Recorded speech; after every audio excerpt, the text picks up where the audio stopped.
বিশ্বকাপের পর এবার কোপা আমেরিকা জয় আর্জেন্টিনার। অসীম চাপ নিয়ে আর্জেন্টিনা খেলে গেল কোপা আমেরিকার শেষের 1 ঘন্টা। তবে খেলেছে নিজেদের সর্বোচ্চটা দিয়ে। কোপা আমেরিকার ফাইনালে লাউতারো মার্টিনেজের 112 মিনিটের গোলে 1-0 গোলের জয়ে নিজেদের ইতিহাসের 15তম কোপা আমেরিকা শিরোপা নিশ্চিত করল আর্জেন্টিনা। একই সঙ্গে নিজেদের এক চক্রপূরণ সম্পন্ন করল আর্জেন্টিনা।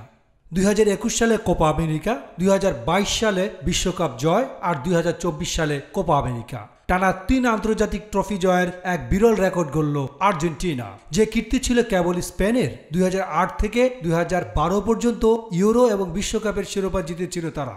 এবার লাতিন আমেরিকা থেকে তাদের সেই কীর্তিদের ভাগ বসালেন লিওনেল মেসিরা। এদিকে এই ম্যাচ দিয়েই নিজের বর্ণিল ক্যারিয়ার শেষ করেছেন আনহেল ডি মারিয়া। শেষটা তার জন্য হলো ছবির মতোই সুন্দর। 2021 সালে মারাকানায় তার গোল দিয়ে আর্জেন্টিনা শুরু করেছিল শিরোপা জয়ের এক যাত্রা। এরপর থেকে আরও 2 শিরোপা জয়ের সাক্ষী হয়েছে ডি মারিয়া। 2022 সালের ফিনালিসিমা আর বিশ্বকাপের ফাইনালে গোল করেছিলেন। কোপা আমেরিকায় গোল না পেলেও লিওনেল মেসির অনুপস্থিতিতে দলের পাপেট মাস্টার হয়েছিলেন ডি মারিয়া। খেলাধুলা ডেস্ক, গণমানুষের আওয়াজ।